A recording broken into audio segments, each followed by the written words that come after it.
Did a little Google search and found this picture, which I thought would be perfect for my fur zebra to kind of scoot down the street.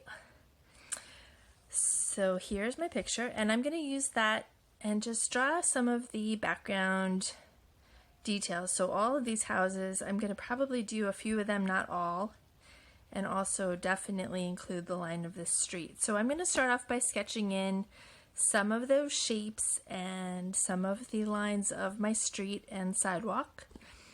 And then I think we'll probably stop there and do the final step of coloring the background for next time, because I feel like you might have taken that whole step of coloring as a second step, and this is almost your third step, so I feel like we've gotten a lot accomplished. So I'm going to go ahead and start this, do the drawing of it, and then show you how that's going to be my background, and then we will pause for next class. We'll start thinking about color for the background, and I'm thinking probably the background will be in watercolor, but we will find out soon. All right, so I'm going to start sketching in my background on my new paper. So you should have a new paper. You can probably get either a regular pencil, or I have my colored pencils here. You can also use a crayon or whatever you have available. I would recommend a pencil though first, because then you can do what you were doing with your original sketch and kind of erase things out if you don't like how they look. All right, so I'm going to go ahead and get started, and then I will show you again once I've got a little bit down. Those of you that are in 3rd or 4th grade, this might be more helpful for you to consider. 3rd, 4th, 5th graders, as I have talked to you a little bit about creating the lines of a composition when you're doing a landscape. And there's usually what we call the foreground, the middle ground, and the background. And in this case, we have the foreground being the street, the middle ground being these houses and the grass, and then the background is the sky. So you're going to want to break your page up into those 3 areas, your foreground, middle ground, background. It might just start off as a few lines to show, like this line, I'm kind of showing where the houses are going to be along the sidewalk and grass.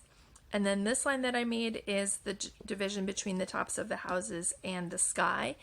And whatever you might be doing, like maybe you're doing the sea, you'd probably have beach, water, sky. If you had mountains, you'd have mountains here, maybe some grass or big field here in the foreground, or maybe some big rocks for your foreground, mountains being the background, mountains being the middle ground, sky being the background.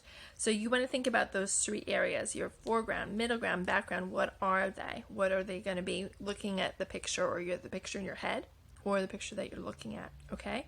So now I'm going to start to put in some of these big shapes. So I'm going to probably start with this house right here. That's a nice big shape. A few of these. I don't think I'm going to have the one that's all the way back. It'll probably be these 1, 2, 3 houses.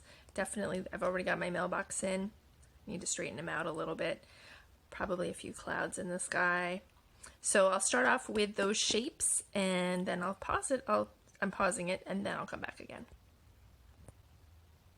So here is my sketch of my buildings, my houses, and you can see I've got a bit more detailed now. I've got my foreground, and I've defined that line a little bit more because I realized that it needed to go back into space a little bit differently than I had it originally. And I've also sort of drawn out the shapes, the general shapes, the triangles. There's a lot of triangles and rectangles and squares in all of these houses, and also because I'm looking at this in perspective, which some of you are going to be ready to start thinking about. The perspective means that some of the houses that are closer to me, these ones, look larger than the ones that are down here. So as I'm drawing these, they're going back into space as well. The ones that are here are smaller with less detail than the ones that I can see up close. So you can see a lot more of the windows and details of this house than you can see of the one that's all the way down at the end.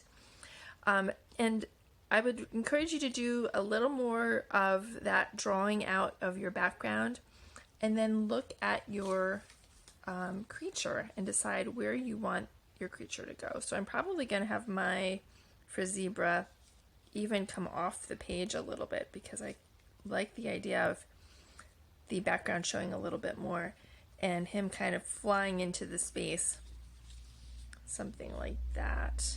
So that's going to give me an idea of where I really need to do more detail, which is going to be here, but I don't need to worry about that too much yet.